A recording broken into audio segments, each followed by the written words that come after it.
반갑습니다. 11월 22일 월요일 새벽을 하나님께 올려드립니다.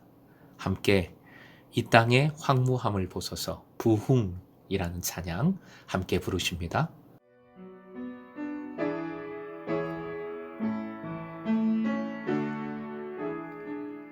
이 땅의 황무함을 벗어서 하늘의 하나님 긍휼을 베푸시는 주여 우리의 죄악 용서하소서. 이 땅 거쳐 주소서.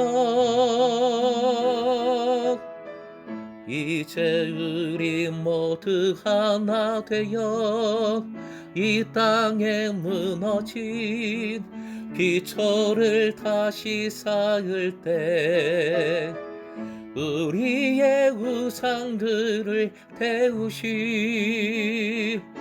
성령의 불 임하소서.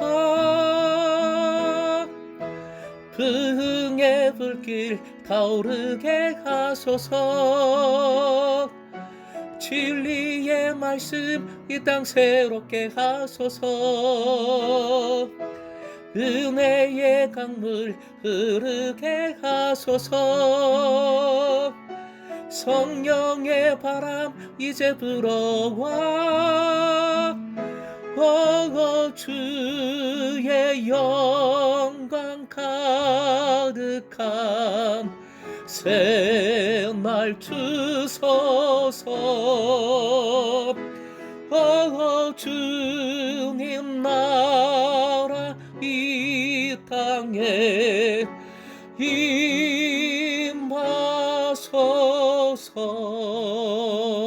임하소서. 오늘 말씀은 창세기 42장 1절에서 5절까지입니다. 함께 읽겠습니다. 그때에 야곱이 애굽에 곡식이 있음을 보고 아들들에게 이르되 너희는 어찌하여 서로 바라보고만 있느냐.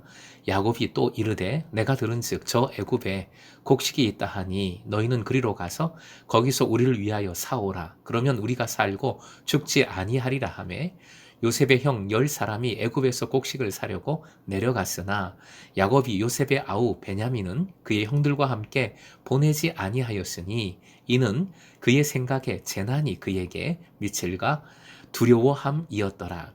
이스라엘의 아들들이 양식 사러 간 자 중에 있으니 가나안 땅에 기근이 있습니다.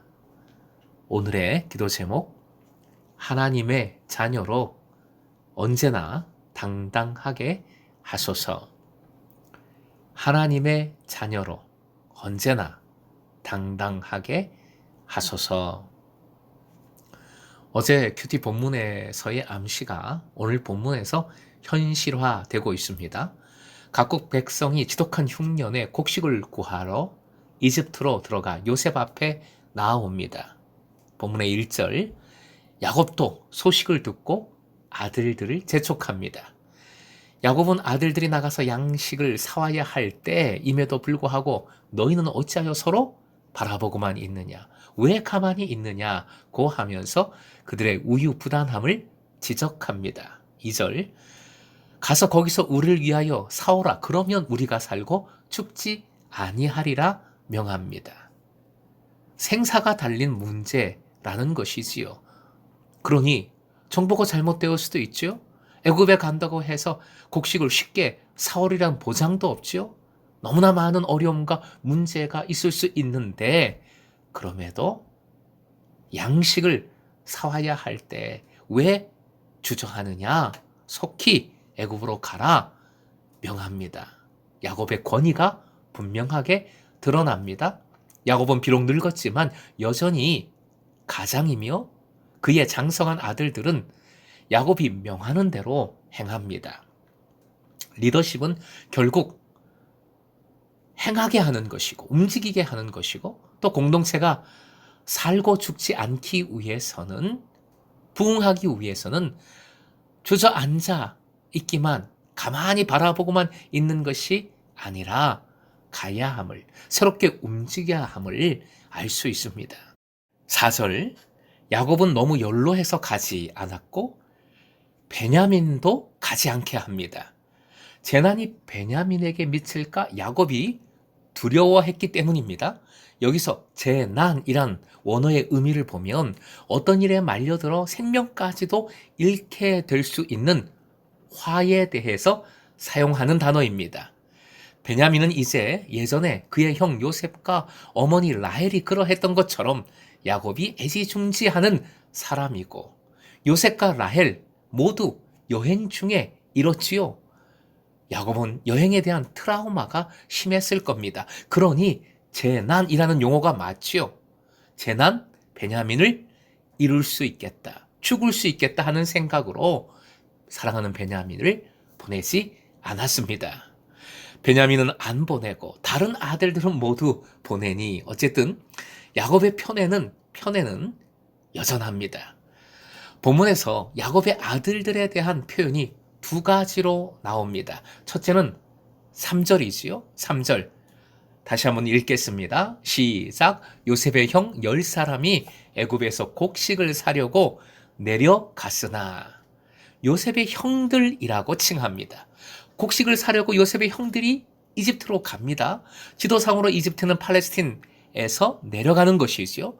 요셉과의 관계를 밝히는 호칭은 앞으로 이집트에서 어떤 일이 일어날지를 시사하는 표현이지요. 곡식을 사려면 요셉의 형들은 요셉을 만날 수밖에 없습니다. 과연 어떤 일이 일어날까? 궁금증 폭발인 것이지요. 결국 요셉의 형들이라는 호칭은 이들이 요셉에게 행한 범죄에도 불구하고 하나님께서 요셉을 통하여 이들을 변화시키고 요셉과 형들의 관계를 회복시키시고 결국 택하신 야곱의 집안을 구원하신다는 것을, 이 가문을 통하여 온 세상을 구원하신다는 것을 시사하고 있습니다. 둘째 표현은 5절에 나옵니다. 5절도 다시 읽겠습니다. 이스라엘의 아들들이 양식 사러 간 자 중에 있으니 가나안 땅에 기근이 있음이라. 전 세계적인 흉년에 가나안도 예외는 아니었고 많은 민족 중에 이스라엘의 아들들도 이집트로 양식을 사러 간다는 겁니다. 민족의 개념이 이 호칭에, 이스라엘의 아들들이라는 호칭에 들어있고 특히 야곱이 아니라 이스라엘이라고 표현하는 것은 이 이름에 하나님께서 주신 약속이 들어있습니다. 하나님께서 야곱에게 이스라엘이라는 이름을 새롭게 약속을 담아서 주셨지요. 결국 흉년을 통해 오히려 택하신 민족을 번성케 하시는 하나님의 역사하심을 보여주는, 시사하는 표현입니다. 약속을 반드시 이루시는 하나님이심을 보여주는 표현이 이스라엘의 아들들인 겁니다.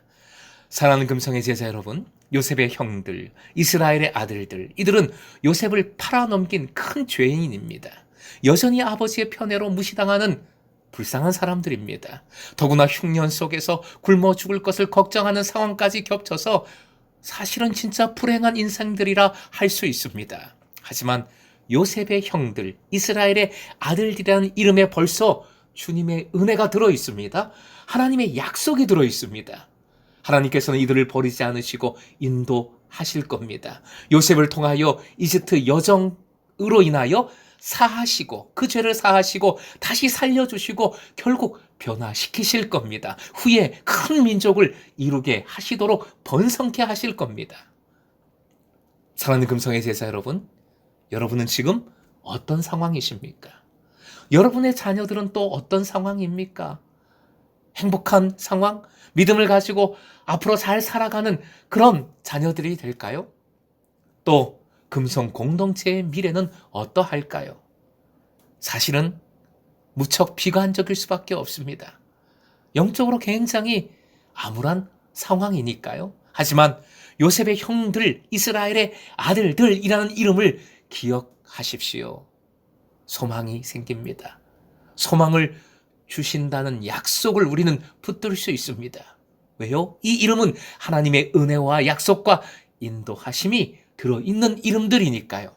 고린도전서 1장 25절 함께 읽습니다. 하나님의 어리석음이 사람보다 지혜롭고 하나님의 약하심이 사람보다 강하니라. 아멘. 우리는 이런 하나님과 연결된 우리의 이름, 우리의 정체성을 꼭 기억해야 하겠습니다. 우리의 정체성을 밝혀주시는 귀한 말씀이 있지요. 베드로전서 2장 9절, 언제나 힘이 되는 말씀 같이 읽겠습니다. 그러나 너희는 택하신 족속이요 왕 같은 제사장들이요 거룩한 나라요 그의 소유가 된 백성이니 이는 너희를 어두운 데서 불러내어 그의 귀한 빛에 들어가게 하신 이에 아름다운 덕을 선포하게 하려 하심이라.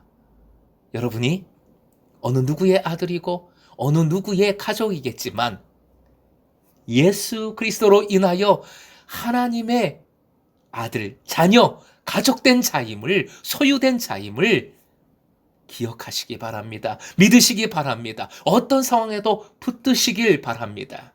그 믿음으로 오늘도 당당하게 살아가시길 주님의 이름으로 축원드립니다.